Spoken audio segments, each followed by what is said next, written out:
Hello. I think I'm connected to Facebook and to Instagram, maybe, perhaps. I'll wait for a few folks to hop on if y'all want to.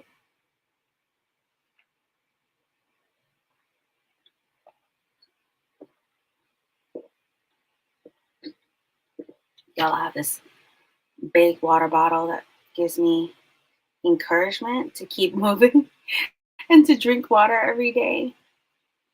Drinking water was actually something that was really hard for me to do growing up. I didn't have like this sounds so basic, but if you grow up in neglectful families, I don't know if y'all feel this way too.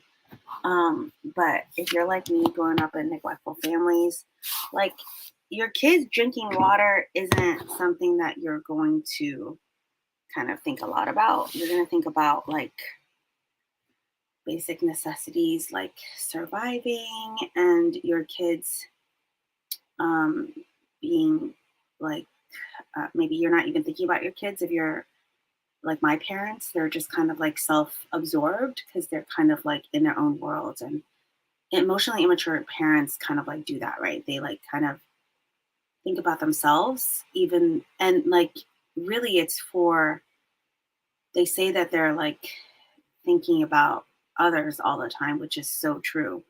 But how it works is that like as immature, emotionally immature folks, like your inner world is so loud that you don't really have space to think of anyone outside of yourself. So even though they were really self-sacrificing, they like continually were martyrs for me. At the end of the day, they were both self-absorbed and really resentful because they just didn't know how to balance like taking care of themselves and taking care of me and others and living in the collective, which is a skill, by the way, to like to something to nurture, which is like your own inner world, and to focus and hold the collective's need intention with yourself. So anyway, that's actually a good segue for my talk today.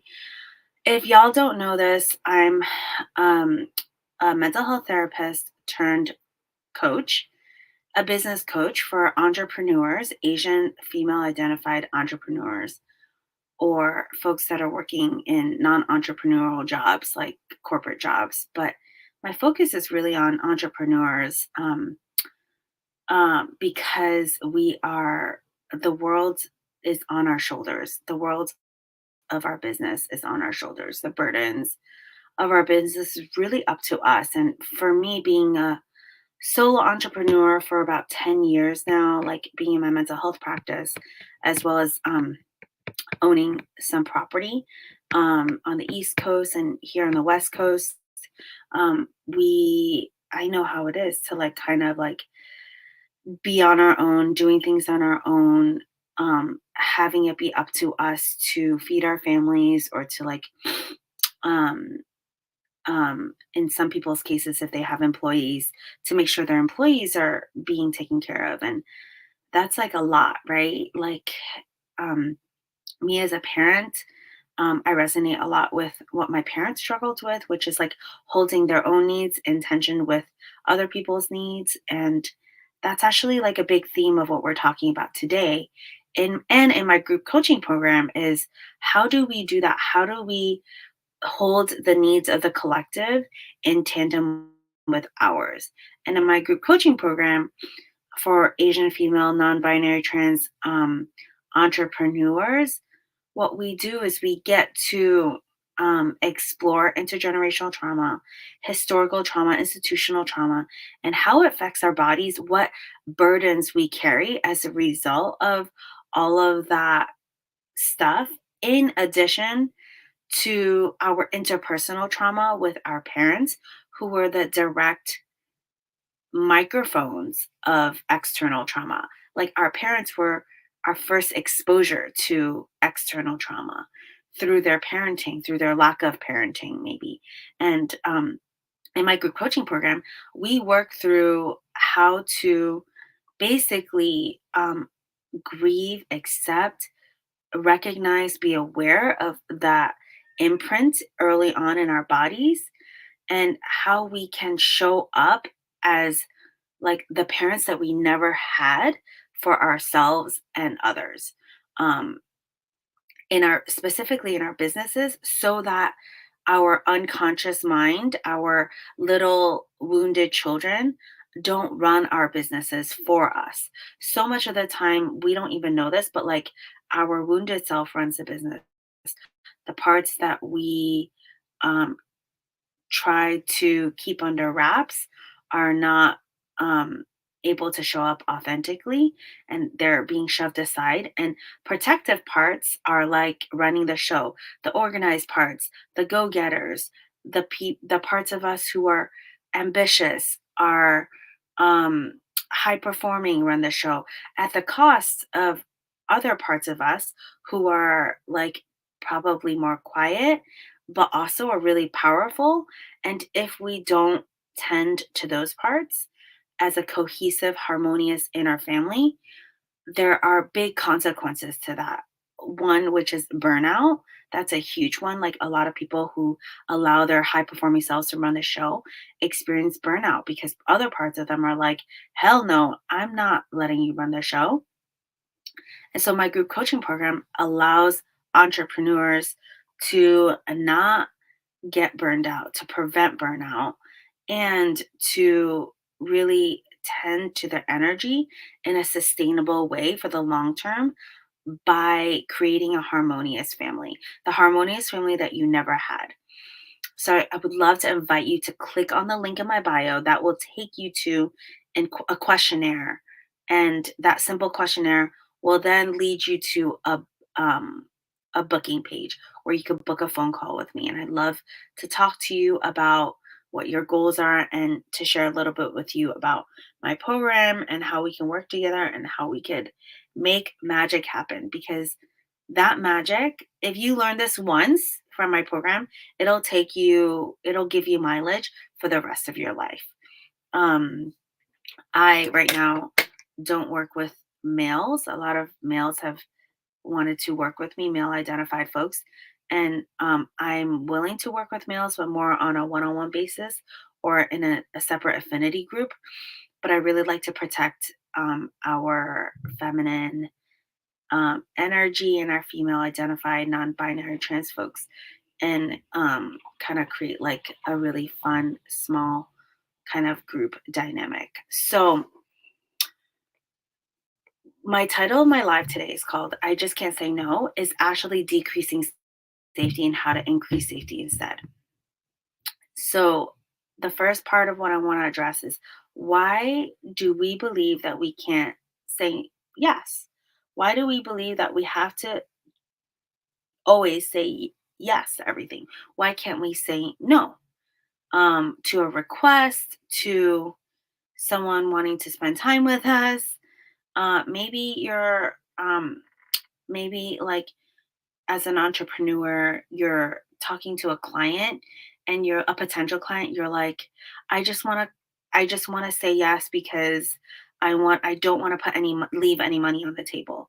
Every dime is really important and I by me saying no to somebody, it'll close that door and I'll lose money. Or maybe for you, you're like, as an entrepreneur, you're like, oh, well, this partnership really matters to me if I say no now, or this mentor really matters to me.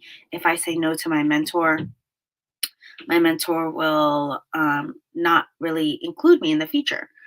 Um, that it could be as simple as that, like for you to run up against potential obstacles in your business where you're like, why can't I say no? I really don't want to work with this client. I really don't want to do this favor that my mentor is asking me to do. But why does the word yes just fall out of my mouth? I want to explore this from like a systemic lens too.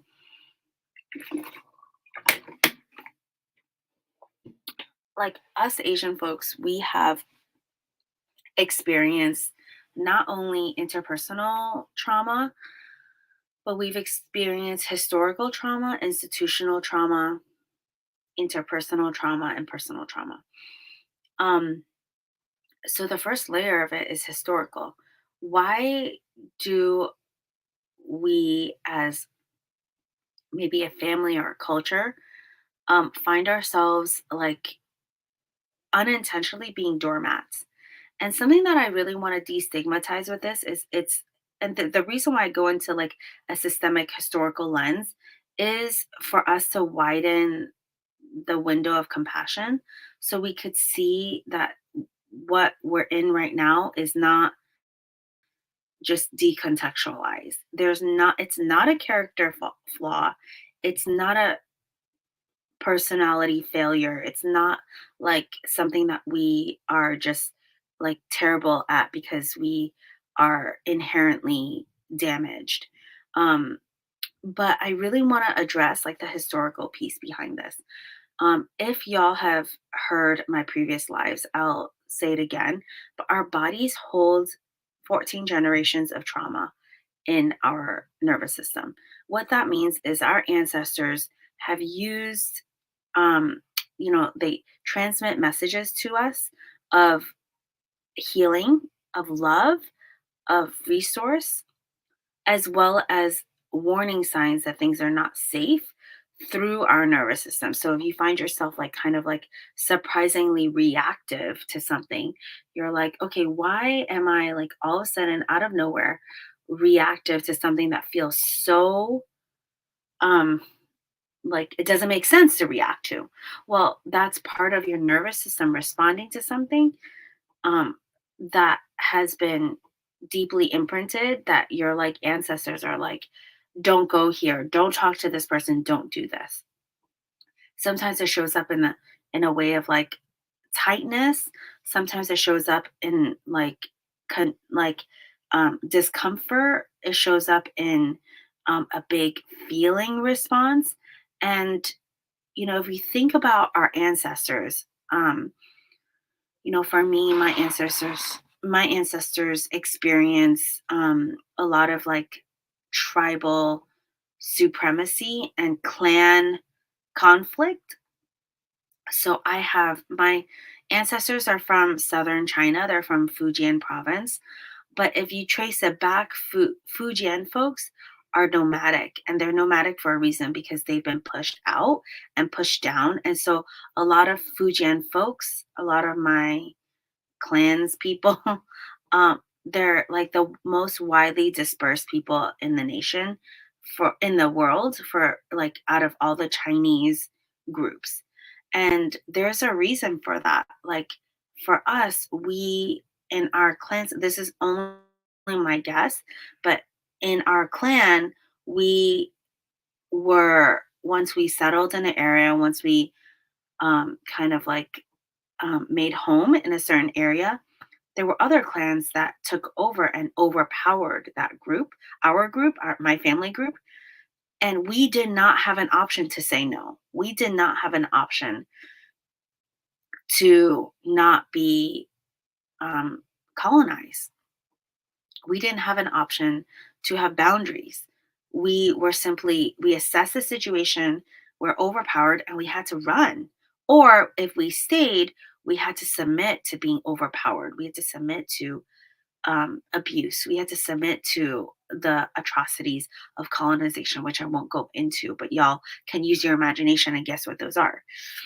For a lot of my Japanese American friends and siblings, y'all experienced internment camps. Y'all's ancestors and some of y'all's living ancestors have experienced internment camps. So, can you imagine, like, when you as a group are villainized by mainstream culture, dominant culture, and then y'all's families who were established here for generations, who have gained trust in the community, all of a sudden there's people that come in and that are like, you know what?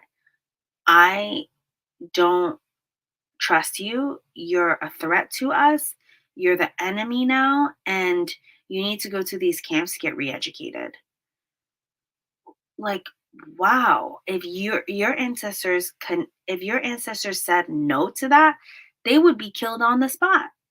they would be punished on the spot.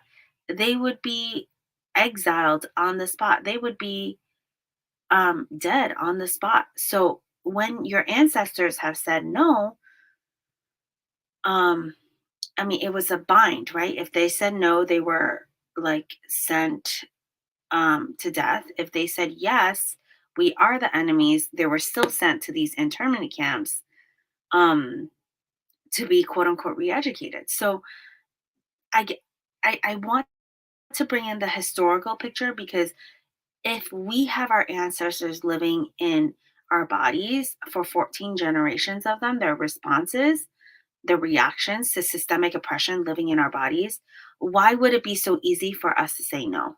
It does not make sense, right? Like, of course we would be open. Of course we'd be open to a fault. Of course we would have no boundaries. Of course our parents who we saw living in wherever they're at in the diaspora of the world. For my parents, it is from they immigrated from Vietnam. They're Vietnamese Chinese to America as refugees.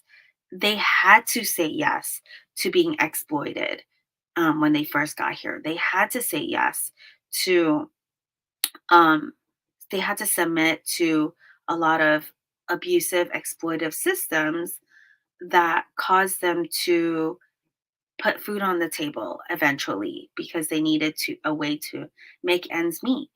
So I just say this because this is not saying your inability to say no, I just can't say no, is not a personal failure. It's not. It's a systemic failure. This again is a systemic failure. And so there's so many layers to it. There is an interpersonal layer and there is a systemic layer and there's an intrapersonal layer, which means like how we say what's going on inside also there's an impact to that. There's a systemic ripple effect to how we treat ourselves, and that's the layer that I want to explore right now because like we could be in the systemic stuff, this abstract stuff, which is not really abstract, but we could live here for a while, but I want to bring it down to the day to day. The day-to-day impact of us not being able to say no comes from a fear of conflict. So our fear of conflict and our like when we say I just can't say no, it really means that we're afraid of stirring the pot. We're afraid of rocking the boat. We're afraid of creating feeling having tension in our relationships with others. And we may worry about saying no will lead to arguments, resentment, or even the end of relationships. There's also like a guilt and shame layer. Like some people believe like this is for me too. Like if we say no, it's selfish or rude or cold and it goes against our values of being helpful or supportive. And also the like lack of skills that we had from our parents to say no and have it feel not passive aggressive or aggressive. But, like, for me, I just didn't have that model. So for me, I'm like, saying no just doesn't come naturally, but it's something that I had to, like, really hone in and cultivate because I only heard it in a passive aggressive way or an aggressive way. Another way it impacts me or where it comes from interpersonally comes from the belief in in scarcity. Like for me, I believe that opportunities are rare and saying no will lead to like missed opportunities or regret or that I might not get another chance to like work with this person. And I'm just thinking about like potential clients or mentors. Like if I say no to this potential client, it might mean that this potential client won't work with me in the future and there'll be money left on the table. Need for approval too. I know this is like maybe like a deeper layer, but for me, I implicitly feel like I need the gold stars. And that is part of like the, I talk about the need for attachment and the need for belonging. Excuse me, need for authenticity. Like that's a tension right there, right? Attachment and authenticity. Sometimes we choose to do things that we don't want to do because we need to attach, or we need to have a sense of belonging to the greater group. But also, it comes at a cost of our authenticity. Like, if we say yes to other people, it sometimes means that we're saying no to ourselves, and we're having to compromise parts of ourselves in order to exist. And then, what are some limiting beliefs that we need to shift? So, some beliefs that this systemic oppression has created, these are ripple effects, are that, and how it shows up in the day to day is that we tell ourselves, I must always be helpful, or I need to be helpful, and in order to never let anyone down. And that is comes from the belief that, again, in order to belong or feel accepted, I need to give of myself. I need to The way I am accepted is if I can be useful. And that's like an old thing, right? Like, that's like something that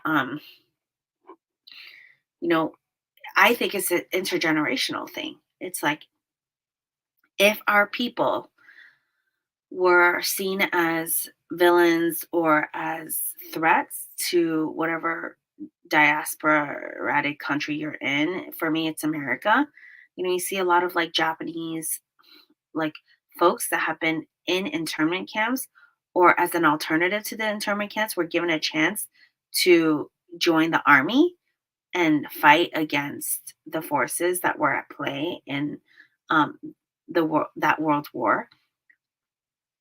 Like, that comes from a really deep place. Like, if I prove to you that I'm useful, I will finally get a sense of belonging. And that shows up in the day to day here in our bodies. Another thing is, if I say no, I will disappoint everyone and be a failure. That rests on the belief that you cannot inherently be accepted for who you are. And that's the dominant mainstream message that we get, is we can't be accepted. We are inherently flawed. And so, in order to, like, be less indebted to the mainstream culture, we need to say yes, yes, yes. So there's like an idea of the immigrant payback mentality, which is like, I need to work as a child of immigrants to pay back my parents for all the shit that they've done and sacrificed for me. And because inherently the belief is like, I can't be me. I can't be me, and I won't be accepted for being me. Um, there's like a systemic view of that. Like, it's like the systemic version of the immigrant payback, which is, I am born if you are born in a non-white body. So I want to rewind a little bit. White body supremacy says everything in this world is measured by the white body as a standard of everything. So if nothing else will make sense if you don't understand that whiteness is the standard of which everything is measured by. When we don't the systemic immigrant payback mentality happens when we know that we are deviant from the white culture, and we try our best to pay back our debt to whiteness through assimilation, through contributing, through being helpful. And that is actually a response to trauma versus a true response of authenticity. I know I said a lot there, so I hope that y'all can rewind if you want to and slow that down. But that, y'all, this lives in our system from the system. It's not a personal failure. That's why I feel like boundaries, or lack of boundaries, is not a personal failure. It's just that we've been brainwashed as and we have coped in a really wise way to be open and to say yes because of survival, not because we want to. Next part is, if I say yes, I will be taken advantage of. And if I say no, I will be mean. That is a really, really real belief, and how it could create and the impact of that is it creates a sense of helplessness and a lack of choice, a lack of agency. It's like you're stuck in between a rock and a hard place if you believe in that binary. If I say yes, I'll be taken advantage of, which actually makes sense because historically when our people have said yes, we have been taken advantage of. And when we've said no and drawn boundaries, we were punished. So that makes a lot of sense, but that's how it creates a lack of choice in our day to day. The next limiting belief is I can't say no because I don't want to miss out on an opportunity. That again is addressing a sense of scarcity, that like there aren't enough opportunities out there for me to enjoy, for me to there isn't a space for me. I have to like fight my way in, and there's not enough goodness to go around. The last limiting belief that I want to address is saying no is a sign of weakness, and it means that I'm not strong enough. I mean, this is like the immigrant mentality to a T. And that saying yes, our immigrant parents, Asian immigrant parents saying yes to every opportunity was their way of coping, was their way of putting food on the table, was their way of showing strength and resiliency because they were like, I'm going to prove everyone wrong. I'm going to make it against all odds. And saying no, we've internalized that as a result as children of immigrants or like children of children of children of immigrants. They're saying, like, wow, now I can't say no because that means that I'll be weak. So I want to shift us into a focus of like, who do we need to become in order to say no with confidence and alignment? So the first part is developing self awareness. It means tuning into your body, noticing physical sensations, emotions, thoughts that arise when faced with a decision. So when you're at a crossroads with a decision, I want to invite you to just go inside and go inward, not go outward. The, the thought is if you go outward, you have like strategies that help you go inward, but no, the best bang for your buck, the most efficient way to do it is to go inward first, to develop self-awareness. Number 2 is connecting with your inner parts by recognizing and acknowledging different parts of us that have sub personalities, that have their own beliefs, that might hold conflicting beliefs about saying no. So, like, some parts might be like, I want to people please.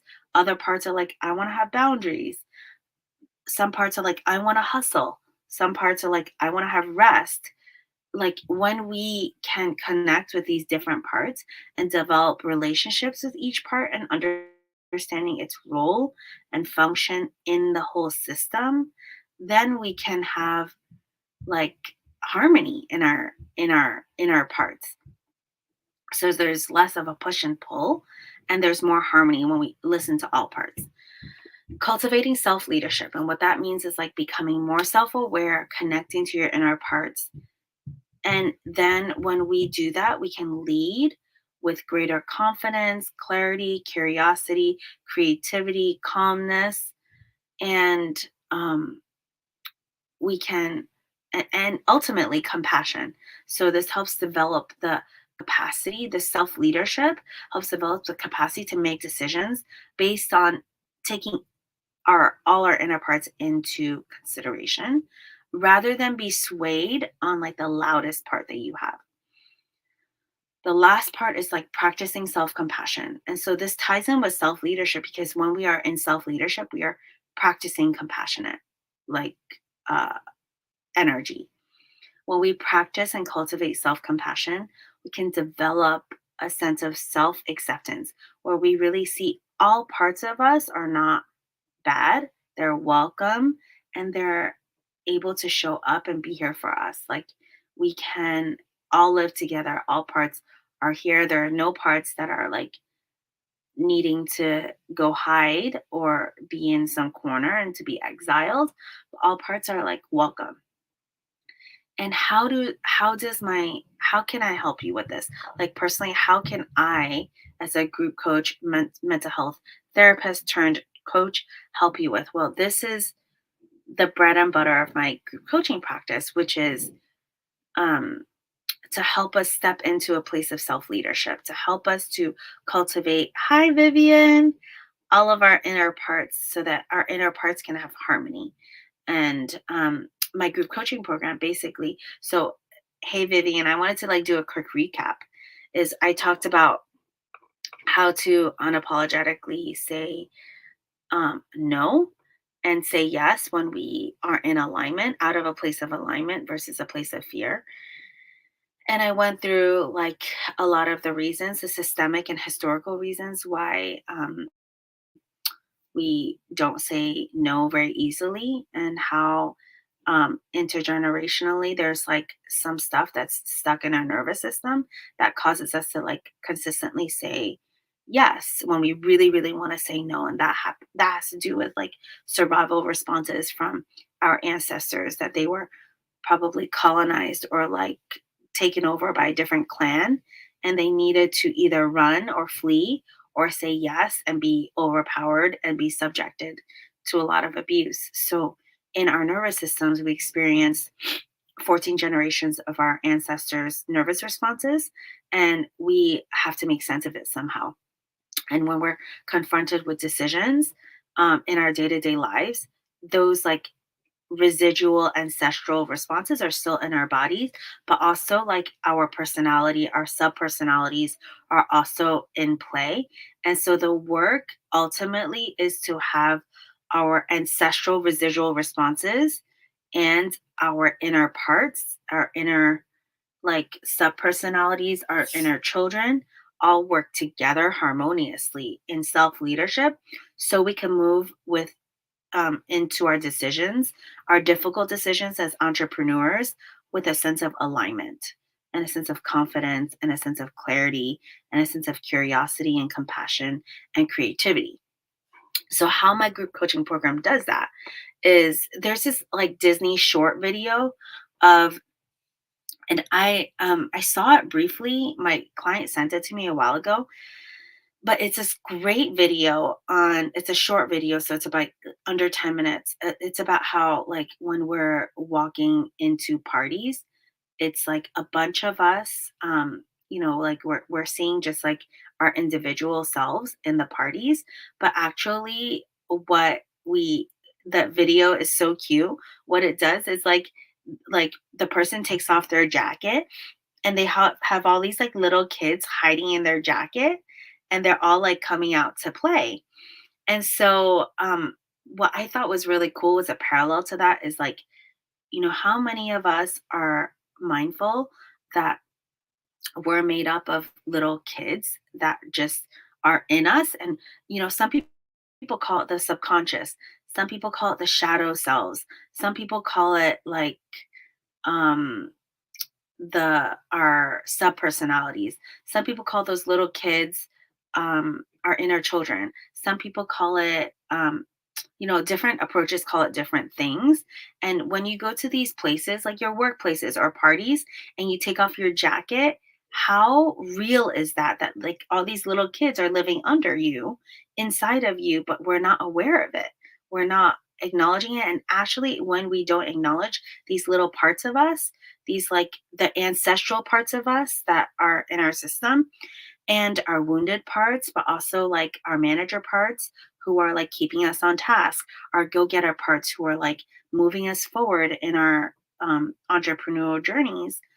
When we don't acknowledge how they conflict with each other, how they might have beef with each other, how they also have like internal ancestral wisdom to say to protect us. When we don't acknowledge those things, when we're not like in relationship with this, actually they start the loudest wheel, the squeakiest wheel will run the show. So like usually it's the parts of you that the parts of us that are most wounded run the show. So sometimes if you notice like when you're making a decision in your business and you're like make a decision that like actually is not in your best interest, and you look back and you're like, why the fuck did I do that? Why did I like make a decision that was like actually counterintuitive, not good for me or my business, but it felt good at the time? And for my perspective of that is that we have all these little parts of us running the show. And if we don't make the unconscious conscious, they're going to keep running the show. So, my group coaching program helps on Asian female identified entrepreneurs come together and look at their inner parts, all these shadow parts, all these wounded parts, all these ancestral parts. And we cultivate a safe environment for you to be in relationship with them. And safety is inherently cultivated by you being in relationship. Safety is cultivated by you building trust with the parts of you that you've shut out for a really long time. Maybe you shut them out because you were told that they were not welcome here. Like a lot of us in our Asian culture have shut out like the parts of us that are grieving, parts of us that are messy, parts of us that are quote unquote lazy, which I don't believe there's such thing. But so many of us have shut different parts of us in our entrepreneurial journeys and in our personal lives because it's seen as something that is really not beneficial. And what we're saying is if we continue to shut those parts out, they will run the show. They're trying to tell us, they're trying to get our attention, and they're going to get our attention by flooding our system. So when we don't pay attention to those parts, they will run the show. And it's only to our benefit that we take a look inside. And even if it's scary to take that look inside and have build that relationship, build that trust. So my group coaching program, how I see this is that one day you are like basically um, a single, like basically a child free parent. And then the next day, what this group coaching program tells you and what we cultivate is that no, you're actually a surrogate parent, you're a foster parent to all these inner wounded children of yours. And it is now your responsibility to take care of them. I know that sounds really scary, but it's something that, and drop in the comments, Viv. I don't know if you're still on, Viv, but like, does this all make sense? Is this all like really like confusing or woo woo? I'm curious about what you think about it. But the way I like to present it to folks, potential clients, is you thought you were child free. You thought you didn't have kids. And then you went on the Jerry Springer show or you went on Maury Povich. I don't know if y'all grew up in like the 80s where Maury and Jerry Springer. Do you remember when they did those like paternity and maternity tests where they're like, all right, is this your child or not? And then Jerry Springer or Maury Povich would do the paternity test and then they would go behind the scenes and do it, have the dad like, do a saliva swab or whatever. And then they would make an announcement like, you are not this child's father, or you are this child's father. And now all of a sudden, out of nowhere, you had to take up responsibility and be like this person's child. That is my group coaching program. I am like Jerry Springer or Maury Povich, but like the Asian version, the Asian auntie version.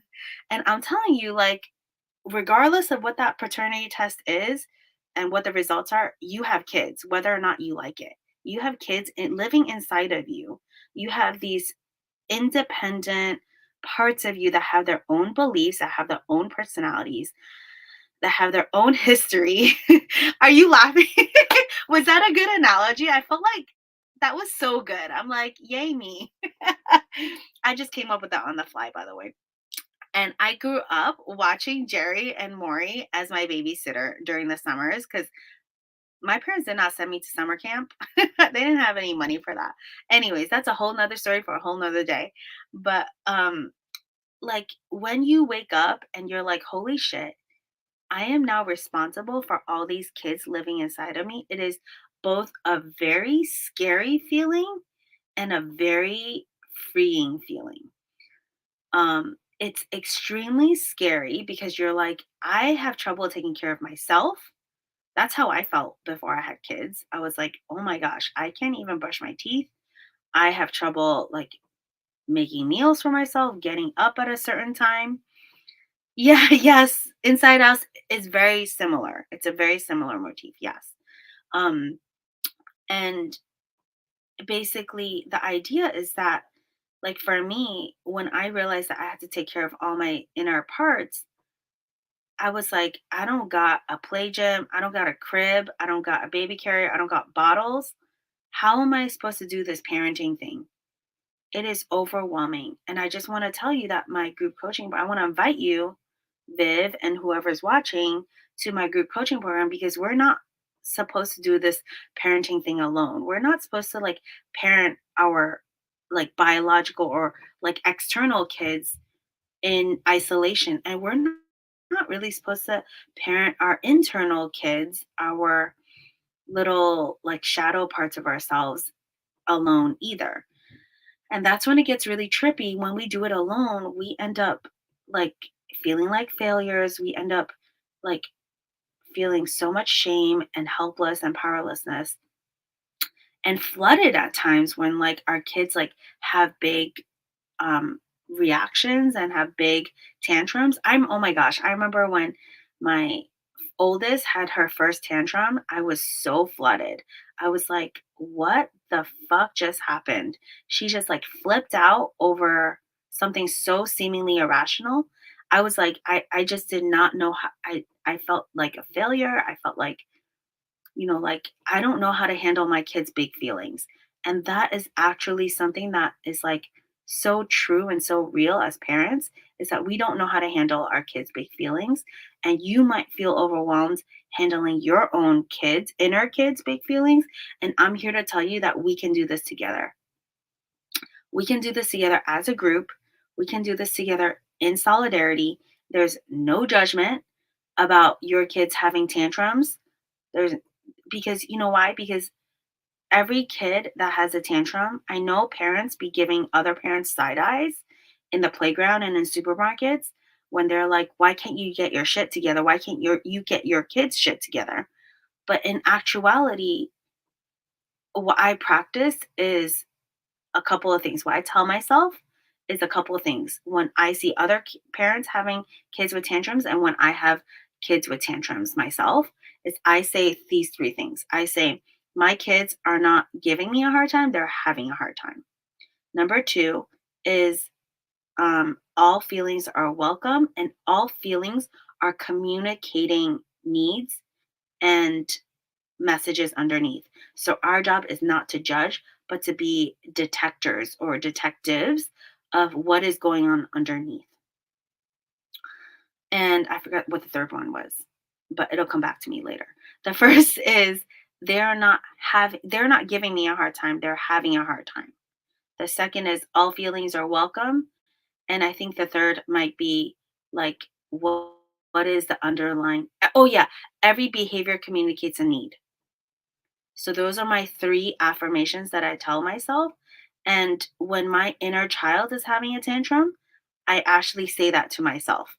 Actually, yesterday, what happened was I was, I was going out to eat breakfast with my family, and, I was going to a Vietnamese restaurant.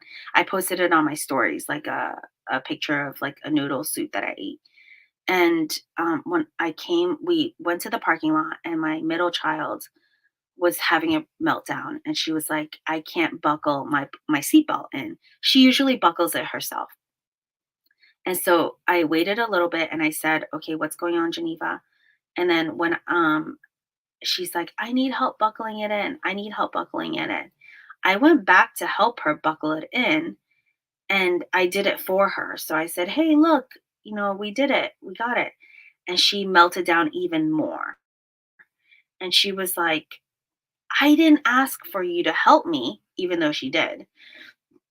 What she really meant was for me to watch her do it and for me to like sit alongside her.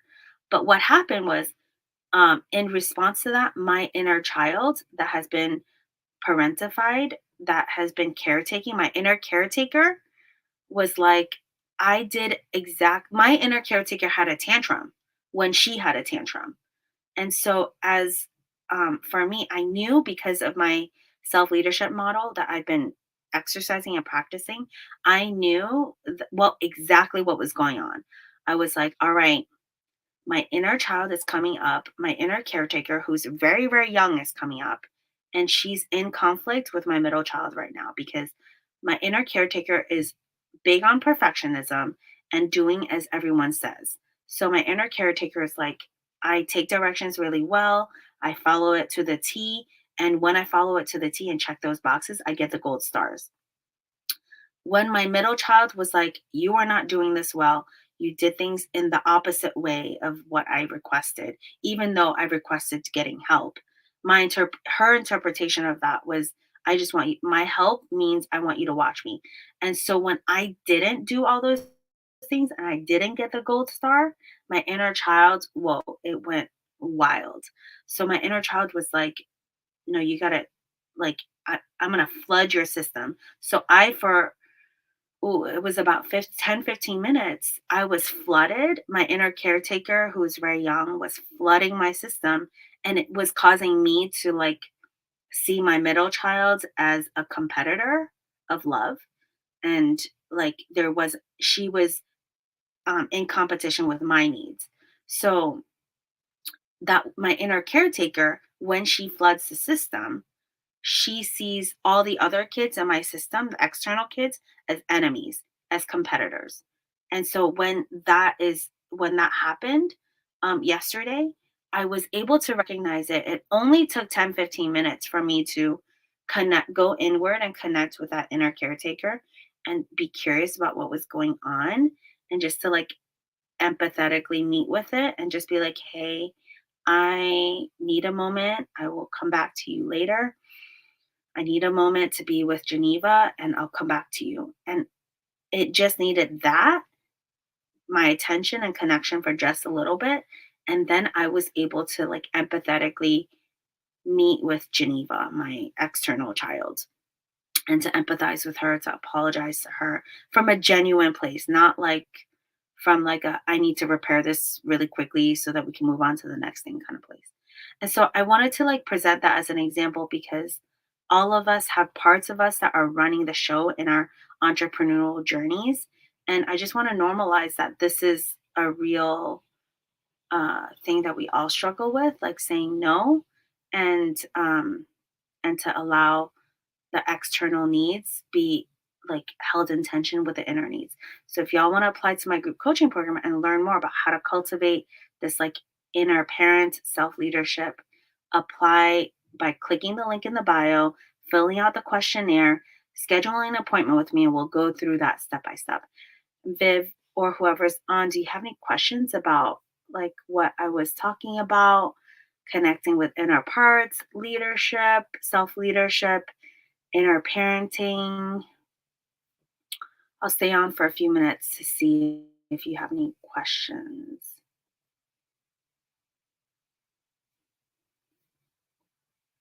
Anything else? I'm so grateful for whoever's tuning in and giving me a chance to like share a little bit of my story. Um, if you, whoever, Viv or whoever's on this live right now, I'll stay on for a little bit and then, oh, what size is the group? I cap it at 8. So 8 is the cap. It's for female identified Asian folks at the diaspora, entrepreneurs. You don't have to be an entrepreneur or solopreneur. You don't have to. I have people, I work with folks who are like not entrepreneurs. But I will cater this group to entrepreneurs because that's also my personal journey, as like a entrepreneur myself of 10 years and or 10 plus years. But yeah, we focus on like the common struggles, the common parenting themes, intergenerational themes of Asian identified female folks who are also non-binary trans folks. So 8 is the cap. Do you have any other questions about the group? What that looks like? So I'll go over the group a little bit. So like we talk about legacy burdens, cultural burdens. So what that means is like the impact of systemic trauma on our bodies, the impact of systemic trauma, historical trauma on our bodies. And what that means is like when we learn about racism, historical, institutional, personal, and interpersonal trauma, we also learn about the impact of how it like a, like how it impacts our inner family system. And then we talk about in the second module how do we use our bodies to regulate as a resource, how we use our nervous system and our somatic practices to ground ourselves to and familiarizing ourselves with the nervous system. The third is we talk about family systems, internal family systems, connecting to your inner child, getting to know shame, getting to know the impact of your family woundings and attachment wounds. The fourth module is inviting our ancestors to help us heal, um, and really forming a relationship with our ancestors. And then the fifth is like stepping out and living intentionally to heal. So how like what I would call like the pillars of inner parenting play out in our day-to-day lives and how to cultivate like how to be um cultivating self-leadership by the pillars of acceptance of emotions, comforting your children, your inner child, freedom, play, structure, consistency, deep listening and discipline, which is really just teaching. And like those are the pillars that I envision, the eight pillars of like inner parenting to manifest. So if you have any more questions about the group, let me know. Let me know if you have any questions about like inner parenting. And I will definitely get back to you. Feel free to drop your biggest takeaways and in the comments so other people can see. Let me know if you're watching this in the replay too. I will check you soon and so excited to get to know y'all a little bit more. Join the group, apply to the group, and I'll be here on the other side of it. Take care.